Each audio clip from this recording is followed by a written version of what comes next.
رجب Tayyip Erdogan ترکی کی وہ عہد ساز شخصیت ہیں جو 14 مارچ 2003 سے ترکی کے وزیر اعظم ہیں۔ طیب اردگان نے کمال اتاتürk کے سیکولر نظریات والی فوج اور عدلیہ سے تصادم کے بغیر انتہائی کامیابی سے ترکی کو اسلام پسند ریاست بنا دیا ہے۔ یہ ان کی ہی فہم و فراست ہے کہ ترکی اب ایک معتدل مسلم ریاست کے طور پر تمام عالم اسلام کی قیادت کرنے کے لیے دوبارہ پر تول رہا ہے۔ دنیا کے کسی مسلم ملک میں زلزلہ، طوفان، قحط سالی، سیلاب آئے یا دہشت گردی اور مسلم کشی کی لہر، طیب اردگان اور ان کی ٹیم کے اراکین سب سے پیش سب سے زیادہ فعال اور متحرک نظر آتے ہیں۔ Şu anda 20 bine varan o ama ne yazık ki insanlık ترکی کے بہت سارے علاقوں میں رجب طیب اردگان کو سلطان بھی کہا جاتا ہے، جو کہ سلطنت عثمانیہ کی یاد دلاتا ہے۔ 70 اور 80 کے دہائیوں میں سیاسی کیریئر سے پہلے اردگان فٹ بال کے کھلاڑی تھے۔ رجب طیب اردگان کی اسلام پسند روایات نے ترکی اور پوری دنیا میں ان کا نام روشن کیا ہے۔ Aslında ben Sayın Şensölye'ye de anlattım. Bakın İslamist terör ifadesi biz Müslümanları ciddi manada üzmektedir.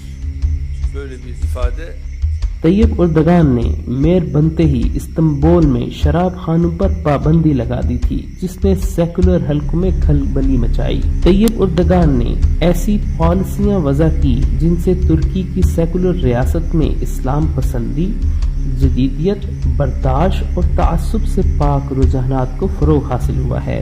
طیب اردگان نے خود کو ترک عوام کے دوست، ہمدرد، غمگسار، مغربی پالیسیوں کو بہتر سمجھنے والا، جدت پسند اور جمہوری روایات کے حامی سیاستدان کے طور پر منوایا ہے۔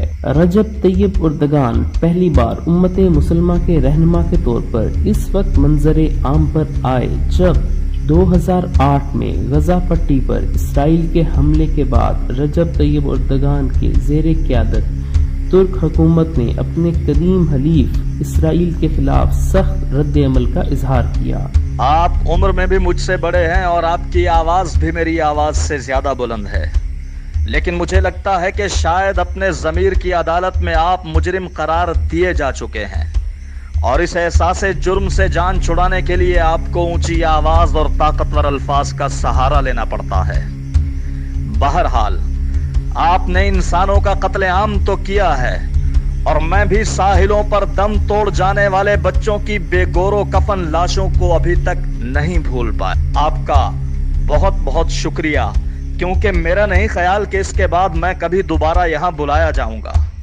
ٹھیک ہے، آپ مجھے بولنے کی اجازت نہ دیں، لیکن یاد رہے کہ اسرائیلی صدر 25 منٹ تک گفتگو کرتے رہے، اور آپ نے مجھے ان کے مقابلے میں گفتگو کرنے کے لیے صرف آدھا وقت دیا۔ ترکی میں واپسی پر ان کے ملک میں ایک ہیرو کی طرح استقبال کیا گیا، جہاں شدید سردی میں ہزاروں ترکوں نے پرچموں اور نعروں کے ساتھ اپنے نڈر، دلیر اور بہادر وزیر اعظم کا والہانہ استقبال کیا۔ اس کے بعد مئی 2010 میں محصور غزہ پٹی کے لیے امدادی سامان لے کر جانے والے آزادی بیڑے پر اسرائیل کے حملے میں 9 ترک شہریوں کی شہادت کے بعد پھر ایک بار اردگان عالم عرب میں ہیرو بن کر ابھرے۔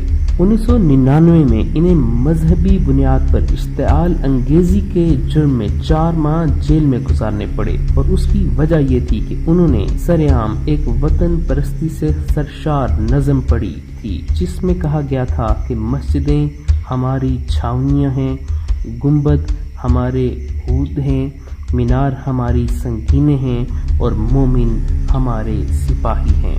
رجب طیب اردگان نے امریکہ کی جانب سے یروشلم کو اسرائیل کا دارالحکومت قرار دینے کی شدید الفاظ میں مذمت کرتے ہوئے امریکہ کو کھری کھری سنائی۔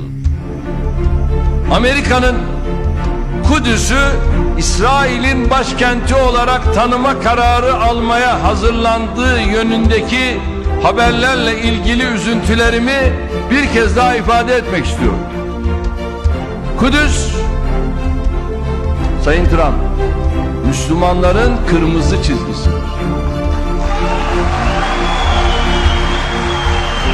وہ ترکوں کے اپنے مذہبی عقائد کو کھلے طور پر ظاہر کرنے کے حامی ہیں۔ طیب اردگان کی اہلیہ سرکاری تقاریب میں سر پر حجاب لیتی ہیں۔ طیب اردگان نے ہی شام کے مہاجرین کو گلے لگا کر مواخذات مدینہ کی یاد تازہ کی۔ 2013 میں رجب طیب اردگان کی کوششوں سے عورتوں کو ریاستی اداروں میں حجاب پہننے کی اجازت دی گئی۔ اس کے علاوہ اردگان نے شراب پر پابندی اور زنا کے خلاف سخت سزا کا بھی مشورہ دیا۔ رجب طیب اردگان نے انقرہ میں سرکاری ٹی وی پر خطاب کے دوران کہا کہ شرع سود تمام شیطانی کاموں کی جڑ ہے اور اسی کی وجہ سے مہنگائی کا گراف بڑھ رہا ہے۔ رجب طیب اردگان وہ واحد وزیر اعظم ہیں جنہوں نے بنگلہ دیش میں جماعت اسلامی کے رہنما کی پھانسی پر ترکی کے سفیر کو واپس بلانے کا اعلان کیا تھا۔ بنگلہ دیش میں آنے والے تمام روہنگیا مہاجرین کے نہ صرف تمام اخراجات ترکی میں برداشت کیے بلکہ فوری طور پر اپنی بیوی امینہ اردگان، اپنے بیٹے اور کئی کابینہ ممبران کو امداد کے ساتھ بنگلہ دیش بھیجا، جنہوں نے مہاجرین کے کیمپوں کا دورہ کیا اور امدادی سرگرمیوں کو آگے بڑھایا۔ یاد رہے کہ اس وقت تک طیب اردگان کی کوششوں سے روہنگیا مسلمانوں کی امداد کی مد میں ترکی اب تک $6 ارب خرچ کر چکا ہے۔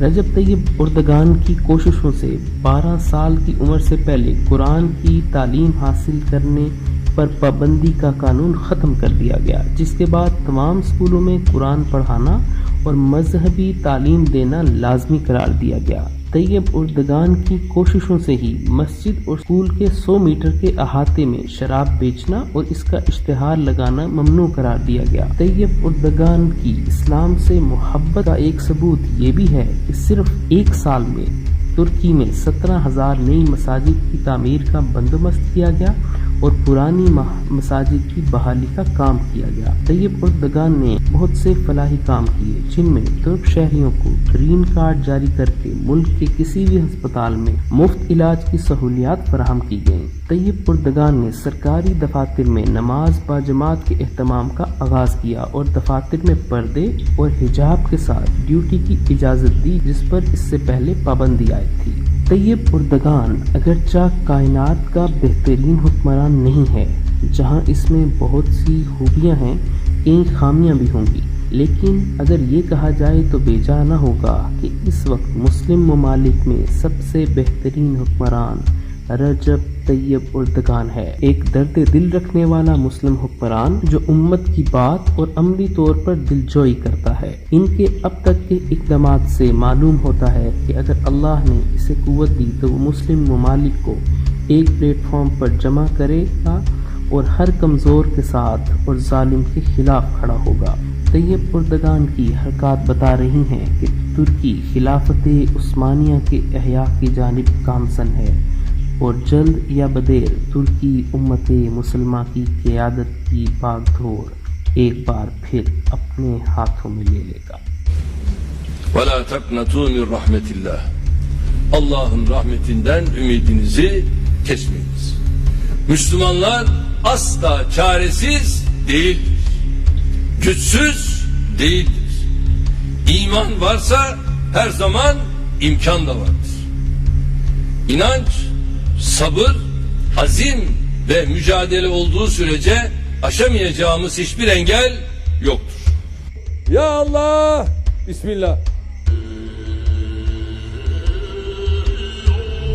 Türkiye'nin girişimleri, İslam coğrafyasındaki mazlum halkların yürek yakan isyanları ve kimi vicdanlı Batılıların itirazları dışında bu trajediye sadece seyirci kalınmıştır.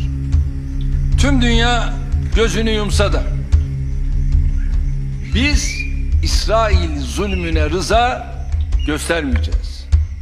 Bizim de hassasiyetle takip ettiğimiz yaklaşık 70 yıldır çözülemeyen Keşmir sorunu vicdanlarımızı yaralamaya devam ediyor. Allahümme ihfaz reis hâzihil bilâd, es-sultan Recep Tayyip Erdoğan.